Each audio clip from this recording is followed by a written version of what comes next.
Alright, we're gonna give this a try. Tell me where to go. Tell me where to go. Tell me where to go. Tell me where to go. Tell me where to go. Tell me where to go. Alrighty. Oh, I guess I'll sit in the middle. Joseph Rogers here with the Potcast show. And I'm going to attempt to call a friend and have a virtual smoke sesh. This should be fun. Alright, hopefully they pick up. If I was a little more professional, I'd probably have this shit figured out by now. You know what? You know what I mean? I don't even have my phone on me. Where the fuck is my phone? I can't do this without my phone. Goo. Well, yeah, I need my phone. Fuck.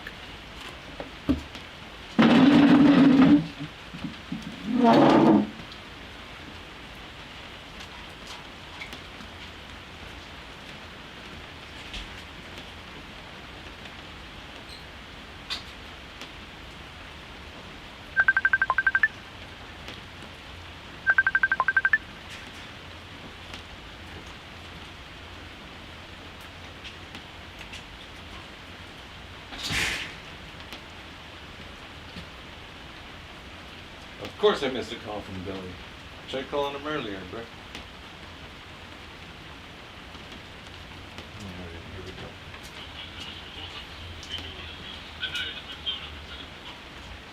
go. Alright. Here we go. All my shit's getting wet, as you can see, because I got a drip coming down. Because I am outside, because I'm trying to treat this to be, I want this to be a COVID-friendly show.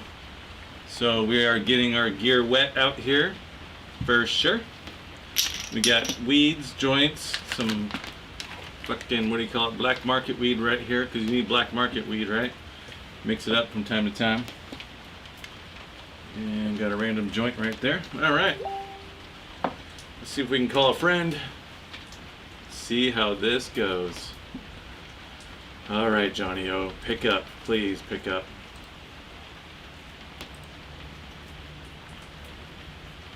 Oh, my eyesight's so bad from far away. Here we are. Alright, hopefully this works, people. This is not an easy thing to set up. That's for sure. First thing is going to be if they can hear me or not.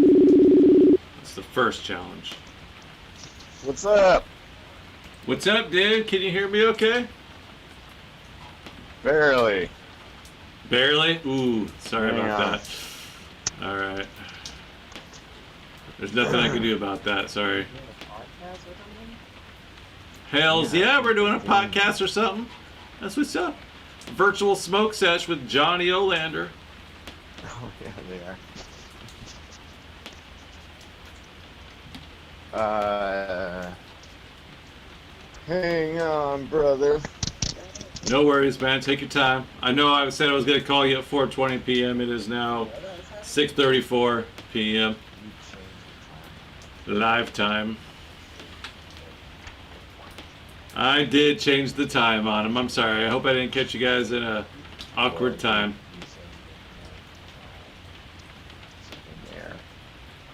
All right, We're just going to smoke a quick joint.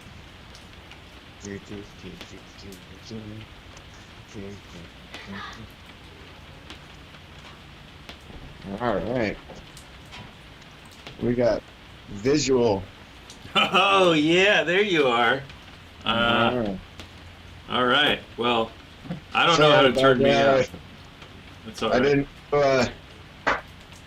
didn't know what the time frame was, so. Anywho. It's all good. Were you taking a nap? No, actually, I was just loading up a bowl with the wife, and we were gonna smoke a bowl and watch a movie. Nice. So let's see if I can do it. We're gonna have to do this. Fuck it. We'll do it this way. Here we go. Yeah, get comfortable, because we're smoking. Trying to come up with a good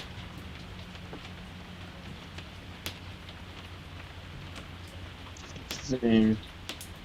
Oh, there you go. There's the lighting. Nice. Fuck yeah. Yeah, that's my little piano Oh, okay. piano light. Perfect. I can hear the piano good too. Oh, really? Yeah. It's because it's turned way down. Yeah. Nice. All right. Well, I just set up this whole operation so I can do this podcast with you and give you a call and we can smoke together. So Yeah. I'm going to light up the pre-roll. Oh, you got a And what pre-roll? Yeah. I'm doing flower. Do flower. It'll be a good combo. Yeah. I'm smoking the Freddy Fuego's Le Mans. It's a sativa. What are you smoking? I believe it's called papaya cake. Aha, papaya cake. Is that by Fat Panda? What's that, brother? Is that from Fat Panda? You know, I don't fucking know where half the shit I get. Where I get it from. It just ends up in my house. That's nice. That's nice. I can't really. I don't know if I can do it. I don't think that. Oh yeah, don't worry about it. I can see it. It's sweet. Yeah. It's yeah, it's a nug. Yeah. All right. All right. I do have a pretty cool little skull pipe though. Check that bad boy out. Oh, that is cool. What is it made of? It's the silicone, Oh, okay. Nice. and like the stem comes off, so it's really easy to clean. The glass bowl pops out really easy. It's a great little pipe. It was like $12, I think. Nice. All right, 3, 2, 1. 3, 2, 1. Go.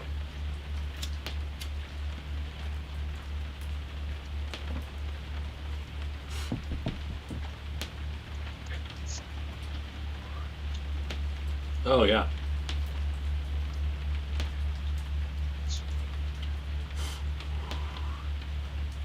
I don't know about what you got, but this is some tasty shit right here, man. Yeah, I think I got some tasty shit too. It's sweet and piney. It was cured really well. Nice. It Did you get it from a amazing. shop? What's that? Did it come from a shop?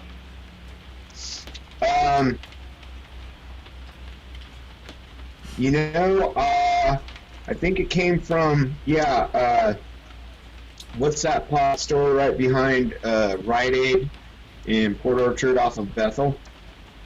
I have no idea. Like if you take Old Clifton Road and you go heading up towards Safeway, I there's have no idea.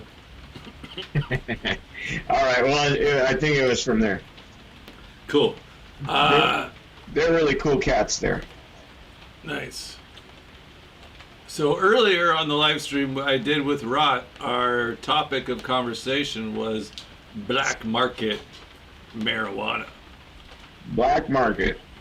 Yeah. How long has it been since you smoked some homegrown from a black market?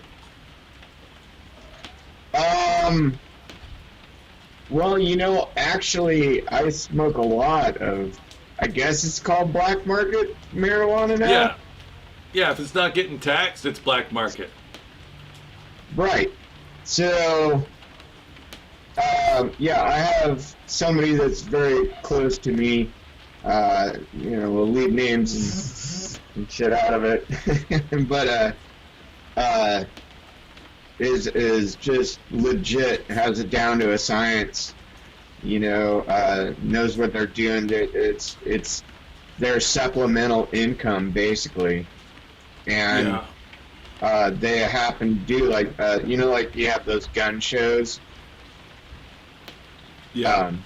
They had the, like, pot shows, pot conventions and shit like that.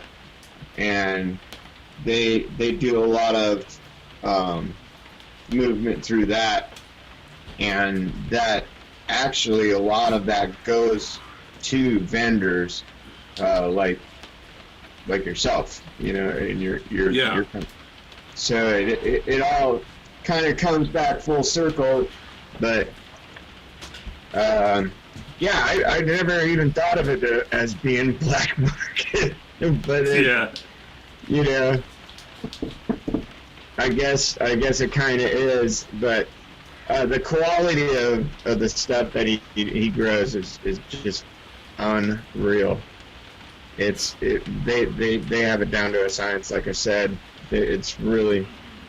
Yeah, I love it, and that was part of the topic today. Was that we were comparing some of the black market stuff versus what you can get in stores, and what we feel like the price range would be for the black market based on the quality that it was. And I think it's important to also not forget about those small mom and pop places that couldn't get a license. You know, some of that shit they were doing, it's better than half the shit that's in the shops nowadays. You know. Yeah, and the thing about the shops is, I mean, you're gonna get the full range of everything, you know, from dirt weed to, you know, top shelf stuff. It just depends on, you get what you pay for now with that. I mean, back in the day that, you know, I grew up, and probably you on the tail end, you know, it wasn't, you get what you pay for. It's like you pay for what you get, you know. It's like you were just happy to get it. There wasn't all these fancy names, and we didn't know the percentage of, you know, THC or I didn't know what fucking sativa or indica was. I just was I was just happy I had weed, you know. That was so definitely the shops have opened up a broader range. I think to an extent, like, you know, where you can have stuff like this, where you can have like it's wine tasting. You know, you can have an intelligent conversation about a strain, you know, and debate over it and just, you know, try it out, and it's fun. You get stoned, and hopefully people enjoy watching it. It's nice to have the shops because they bring out a variety, from edibles to concentrates to all the different types of strains and genetics, and label it and be able to identify what strains work for us, what strains work for, you know, you, and also the black market. I love it because sometimes you'll get something from the shop that reminds you of earlier in life because of the smell. You're like, I don't know if this is what I had, but it smells a lot like it. And I like that a lot too. Right. Well, and you know, some of the things that I like about, I hate saying black market, but with that, you know, that we'll call it underground weed. Underground weed, yeah. There you go. I think that's it's just more pleasant to say that. Black market. Black market, I think of like babies being sold. Like organs being harvested. Right. It's like you wake up sold on the black market. Wake up in a bathtub of ice. But they're experimental. They're trying new things, new strains, new crossbreeds, new edibles, new oils. I mean, it's constantly, whenever I go and see my guy, I mean, you know, I spend like upwards of $200 easy and walk away with like $500 worth of stuff because like, oh, here, try this. And I'm not a real big dab guy, but we do it every now and again.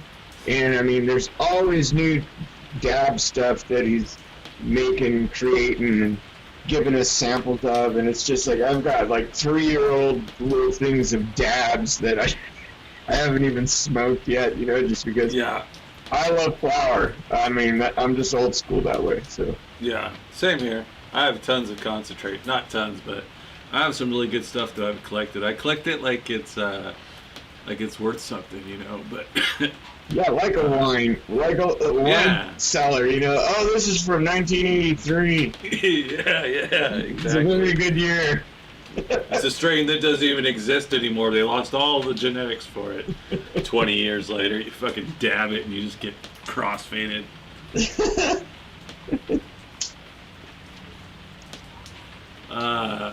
I'm a flower guy really too, and lately, enjoying it. actually, I've been getting such a high tolerance that now I sprinkle a little bit of oil on my bowl or in my joint, or infuse my Yeah. blunt so that way I could get extra ripped. I haven't taken a tolerance break in fucking probably 15 years. Yeah, I I've smoked my fair share of infused, whether it be oil, keef, or both, or you know, I find that they're just like if you're just wanting to get, just like do like a quick outside, like for me as a musician, go take a couple puffs off something right before you go up and play a step, right? Yeah. And with those infused ones, man, they are messy. They are messy as fuck, and they're hard to put out. And you feel like you're wasting shit if you snip the tip. Yeah. Just, So I'm actually prone to getting those 3-packs of their half-gram Yeah. little joints. Dude, I'm sold on that. I mean, I got a zombie emergency pack with a pack of cigarettes, a lighter, and a pack of the 3 half-gram joints. So when the apocalypse comes, I'll at least have that in my backpack. But the little half-gram ones just seem perfect. Like if you don't want to get dirt, you just want to, Yeah. get a good buzz for the show or something, Yeah. Pop that I know around. exactly what you mean. A half-gram joint with a 3-piece band, man, that's not nothing but like 2 puffs each. And that's Yeah. properly faded, but not stupid. And that's important too, for musicians, but also for me doing comedy as well. I really do have to pay attention to how much I smoke before I go on stage. Not only is it somewhat unprofessional to go up wasted, but also some friends, man, they smoke infused before they go on stage and they do all right, but not me, man. I also got to stay away from different strains, certain strains too that get me too wrecked. Because it's good to have a nice sober mind so you can be on Johnny on the spot, The difference is that I can get away with it where, you have a moral compass because of comedy and Yeah. kickback, and you're trying to do a driving force thing, which is amazing, by the way. I mean, I've never met somebody who is so driven and has done so much for stand-up comedy. And I mean, it's because it's a different vibe on this side of the bridge. Like you go across in Tacoma, there's tons of open mics and comedy, places. That's where I cut my teeth, was in Tacoma. But on this side of the bridge, it just was not. And I mean, I tell you what, man, I was hired by places to run open mics, and I just get whatever, man. If you want to come up and play, the harp with your feet, there's a slot for you, whatever. Yeah. But all along trying to push comedy, and man, it was such an uphill battle, and it sucks when they pay you in food and alcohol, because so what you have done for the community of comedy is just amazing, and I applaud you for that. Well, thank you. But that being said, I can go up, tore up from the neck up, and fucking eat my own foot on stage. And it wouldn't be a big deal. I mean, it'd be like, oh, that was John, you just had too much to drink. Yeah, and not because just that you're not the only one up there, but also that you're usually the drummer too, so, I'm usually doing something on stage, and at this point, I just feel like I'm Spackle.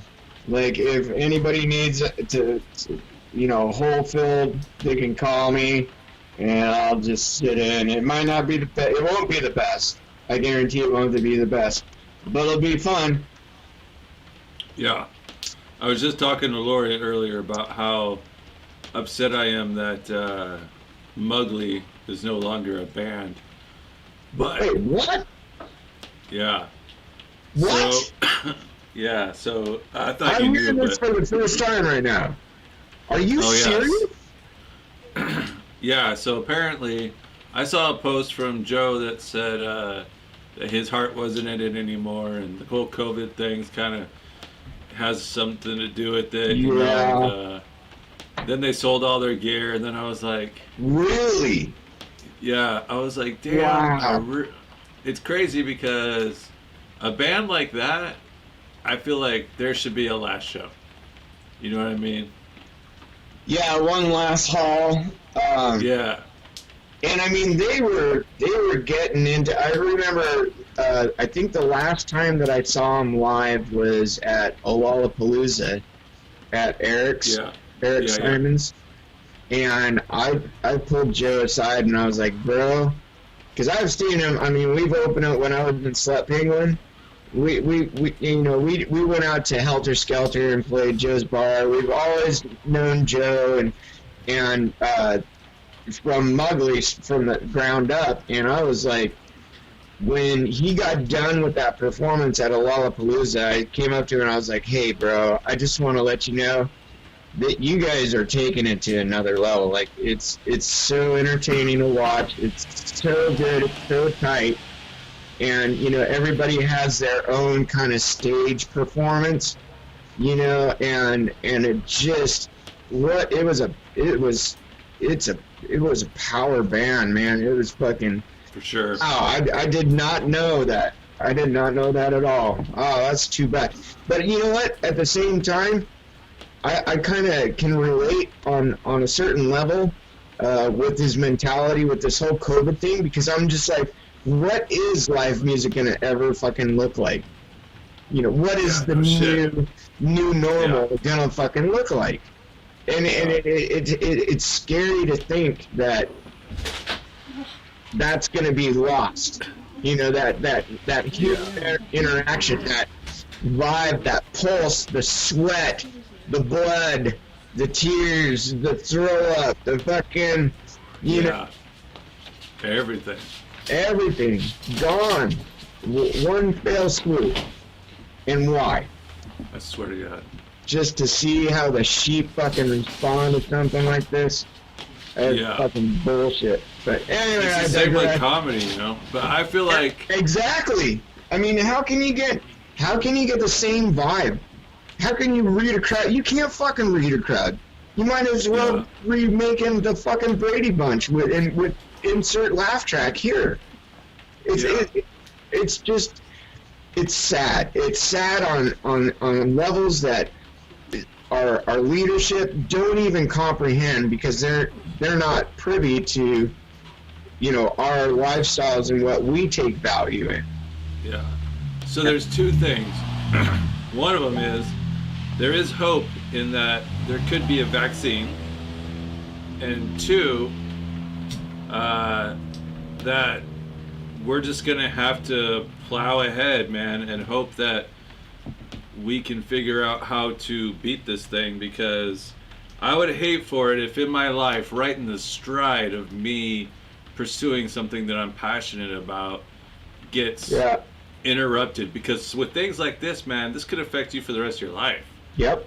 So this could be like, oh, Joe, you had a great run of 8 years of comedy, and you thought you were going to do it for the rest of your life, but unfortunately it's never going to be the same. It's like, fuck. That's a crazy reality to try to comprehend, and also, I just want to do a show on my roof in my house. I want to do rock, I want to do comedy, and I want the whole neighborhood to pack up a table and fucking picnic in their yard and barbecue and watch the rock on the roof and fucking just get it, man, because we need that. It's good for society. Our government, 9 months into this bullshit, has given us one stimulus check.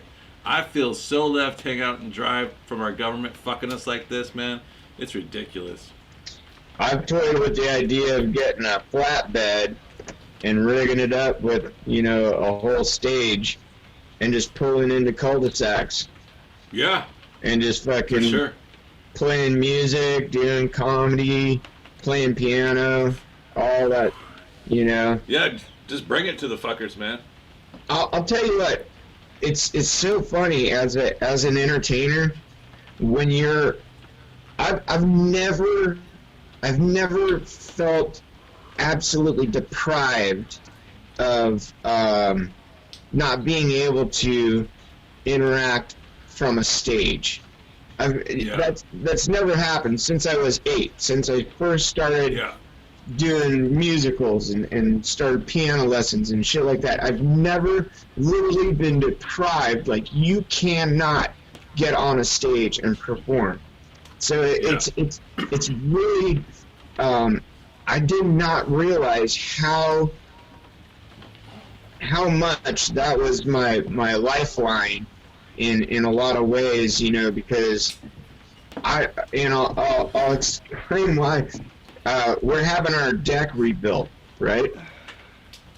And so the 2 workers that are doing it are a married couple, and I was just jamming out, you know, on my guitar today, just practicing, and I had started playing when they had driven off and gone on their lunch break, and when they came back, I was like, oh, somebody's listening. Yeah. Like, I actually got jazzed about it. I mean, they're just, you know, building a deck, and I'm like, oh yeah, this is like being on stage. Yeah. So it's a well, crazy you definitely time. you definitely realize how good it is for you to help battle anxiety, depression, loneliness. How healthy it is. You know, yeah, and like just feeling like you have a place in this world. When that gets taken from you, it's part of your identity almost. And you're like, well, what the fuck am I supposed to do with myself now? You know, it's fucking ridiculous. Yeah, I lost. I was up to 9 music students. I was building, you know, I was teaching, and when it first started, everybody, they kind of hemmed and hawed, you know, and I was like, all right, well, you know, I just put everybody on hold and said, let's wait for the all clear from the state and do the right thing. And you just never started up again. But I was up to 9 students, and I mean, gone. Yep. And it's gone. And you're gonna have to rebuild. Yep. I mean, I might be able to recycle some of the old students, but for the most part, I think it's going to be ground up again. You know, just rebuilding the clientele. You know, and it just goes to show how much there really is momentum and things like that, and how it takes years sometimes to build up that momentum. Yeah. You know? Because after 2019, I was like, oh man, I'm gonna fucking crush 2020, bruh. Like, it's gonna go down. Right. It seemed like that momentum was like. Woo. Now, I will say this: we've got to wrap it up now because my joint is done. I've smoked the whole fucking thing. I feel like there's been some talk with some coworkers and some friends, and we think that 2020 is far from over when it comes to the crazy shit we're going to see before the end of the year. And I feel like it really has to go out with a bang. 2020, so far, has to go out with such a huge bang. And I'm going to ask you on the spot, what would be your guess or what your wish would be for what that huge bang would be to wrap up 2020? Maybe bang is not the best word to use.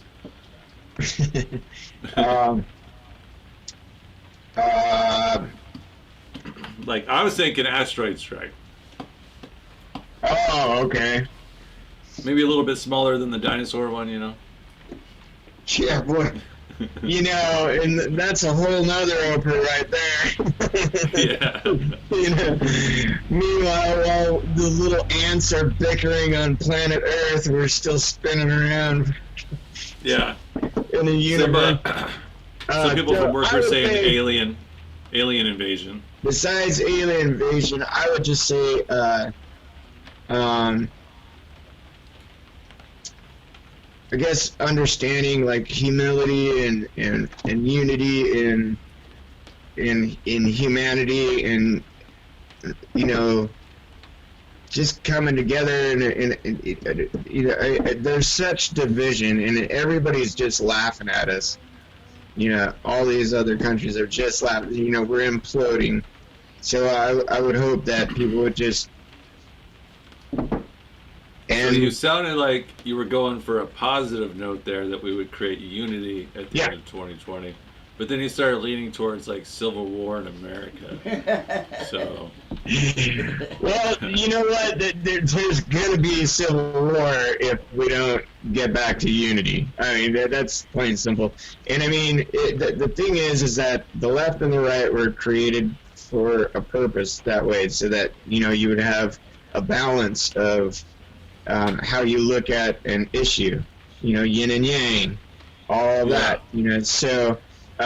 Now it's turned into, if you're left, you're wrong, or if you're right, you're wrong, and that's the division, and a house divided against itself cannot stand. So I just wish that we could come together and become again, the superpower that we were not only, a couple decades ago, So, I think now would be the best time for Biden to say we need a universal basic income. He would so win the election if he said everybody gets $1,200 a month. That would be sick. Because we need that shit right now, so people would vote for him, because we're so desperate to get money. We're all broke as fuck, man. Even the essential workers are broke as fuck. It's fucking bullshit. But we need a UBI. That opens up a whole nother can of worms, though. Then, because if you take government money, then you're a government employee. So well, you're taking taxpayer money, which I know, is your but own it's money. It's under the umbrella of the government, saying you that don't have to take it. You don't have to take it. You don't. But again, that's a whole nother Oprah, right? Yeah, we'll save that for episode 2. Sweet. All right, thank you, Johnny. I appreciate your time, buddy. Have a good day. Anytime. Love you, brother. Love you. Bye. Bye.